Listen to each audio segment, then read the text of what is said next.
السلام علیکم ورحمۃ اللہ وبرکاتہ۔ الحمدللہ وحدہ والصلاة والسلام علی من لا نبی بعدہ۔ معزز سامعین، دوستوں، نوجوانوں اور بزرگوں، تمام حمد و ثنا کے لائق وہی وحدہ لا شریک لہ ہے جس نے ہم تمام کو یہ ایک مقصد کے ساتھ پیدا کیا۔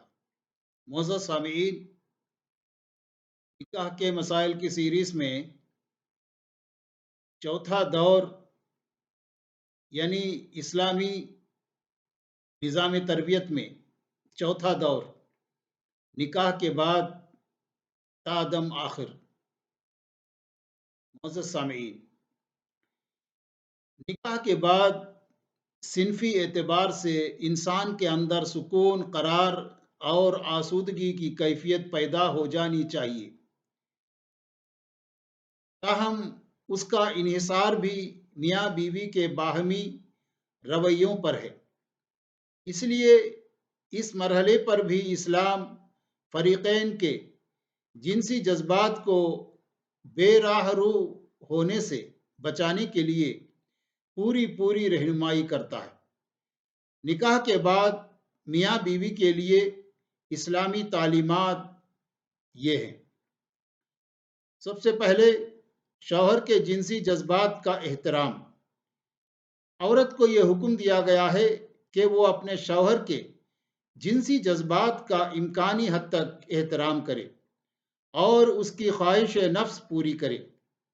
ارشاد نبوی صلی اللہ علیہ وسلم ہے، اس ذات کی قسم جس کے ہاتھ میں میری جان ہے، جب شوہر بیوی کو اپنے بستر پر بلائے اور وہ انکار کر دے تو وہ ذات جو آسمانوں میں ہے ناراض رہتی ہے حتیٰ کہ اس کا شوہر اس سے راضی ہو جائے۔ مسلم۔ معزز سامعین، اسلام نے عورت کو شوہر کے جنسی جذبات کا خیال رکھنے کی اس حد تک تاکید کی ہے کہ اگر عورت نفلی روزہ رکھنا چاہے تو وہ بھی شوہر سے اجازت لے کر رکھے۔ بخاری۔ معزز سامعین، چلیے 4 شادیوں کی اجازت۔ اسلام چونکہ ہر قیمت پر معاشرے سے جنسی انارکی اور جنسی انتشار روکنا چاہتا ہے، لہٰذا اس نے مردوں کو حسب خواہش ایک سے زائد بیک وقت 4 شادیاں کرنے کی اجازت دی ہے۔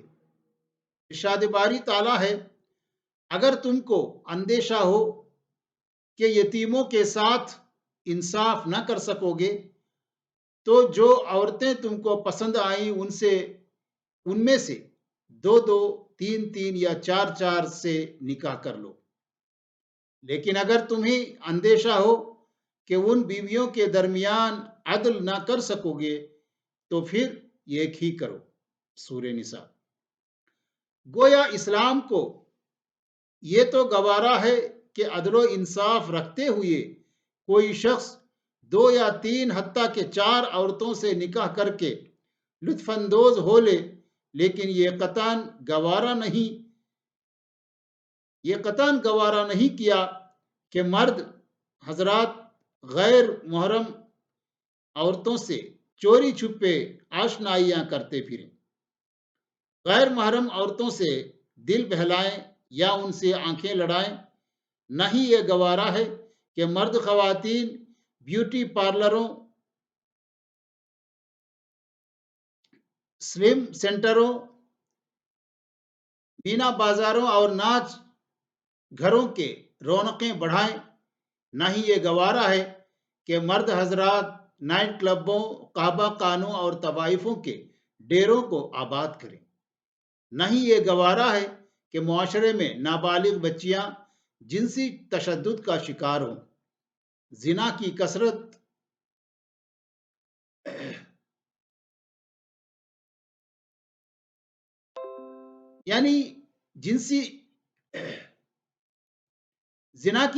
ہو اور ایسے حرامی بچے پیدا ہوں جنہیں اپنی ماں کا پتہ ہو نہ باپ کا۔ معزز سامعین، ایک سے زائد شادیوں کے حوالے سے ہم یہاں اس بات کا ذکر کرنا بھی ضروری سمجھتے ہیں کہ اللہ تعالیٰ ارشاد فرماتا ہے ذالک بأنہم کرہوا ما انزل اللہ فاحبط اعمالہم، چونکہ انہوں نے اس چیز کو ناپسند کیا جسے اللہ نے نازل کیا، لہٰذا اللہ نے ان کے سارے اعمال ضائع کر دیے۔ یعنی اللہ کا ڈر سب سے پہلا ہونا چاہیے اور اللہ تعالیٰ سے ڈرتے ہوئے زندگی گزارنی چاہیے۔ پھر آگے بڑھیے، شوہر کے سامنے غیر محرم عورتوں کا تذکرہ کرنے کی ممانعت۔ ارشاد نبوی صلی اللہ علیہ وسلم ہے، کوئی عورت کسی دوسری عورت کے ساتھ اس طرح راز و نیاز کے ساتھ نہ رہے کہ پھر جا کر اپنے شوہر سے اس کا حال یوں بیان کرے جیسے وہ اسے دیکھ رہا ہے۔ بخاری۔ معزز سامعین، جنسی زندگی کے راز افشا کرنے کی ممانعت۔ ارشاد نبوی صلی اللہ علیہ وسلم ہے، قیامت کے روز اللہ کے نزدیک سب سے بڑا شخص یعنی سب سے برا شخص وہ ہوگا جو اپنی بیوی کے پاس جائے اور بیوی اس کے پاس آئے اور پھر وہ اپنی بیوی کی راز کی باتیں دوسروں کو بتائے۔ مسلم۔ شوہر کے رشتہ داروں سے پردے کا حکم۔ ایک بار رسول اکرم صلی اللہ علیہ وسلم نے صحابہ کرام رضی اللہ عنہم کو نصیحت فرمائی، عورتوں کے پاس تنہائی میں نہ جاؤ۔ ایک صحابی نے عرض کیا، یا رسول اللہ صلی اللہ علیہ وسلم، خاوند کے رشتہ داروں کے بارے میں کیا حکم ہے؟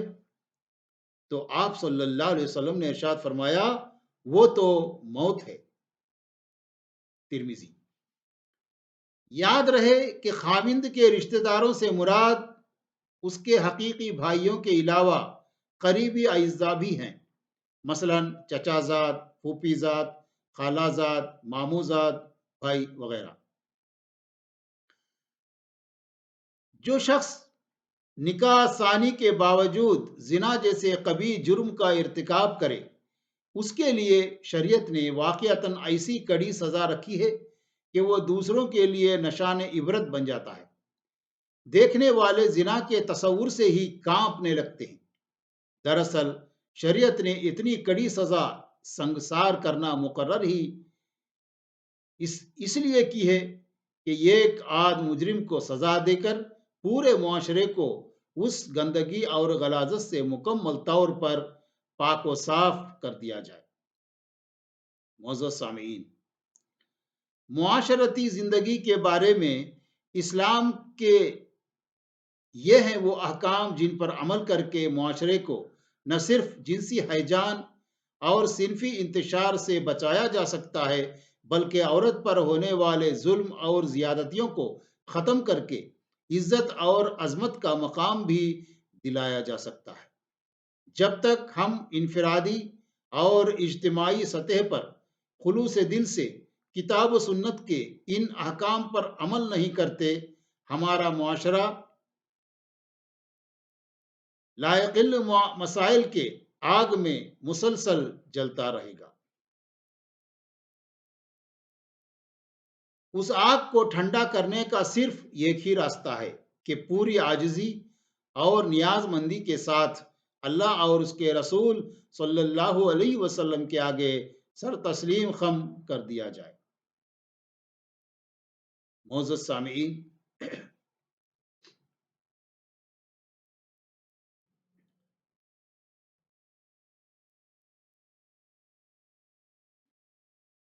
اس لیے ہم تمام کو چاہیے کہ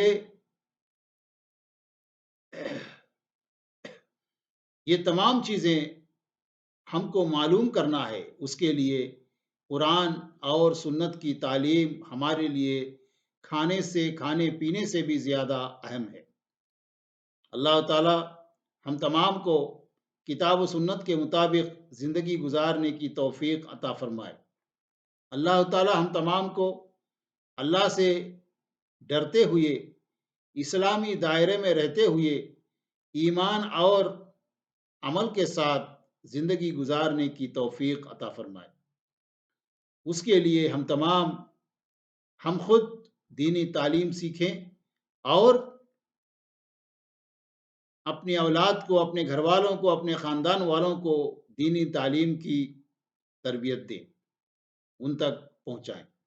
اللہ تعالیٰ سے دعا ہے کہ اللہ تعالیٰ ہم تمام کو نیک توفیق عطا فرمائے، آمین۔ وآخر دعوانا ان الحمد للہ رب العالمین۔ السلام علیکم ورحمۃ اللہ وبرکاتہ۔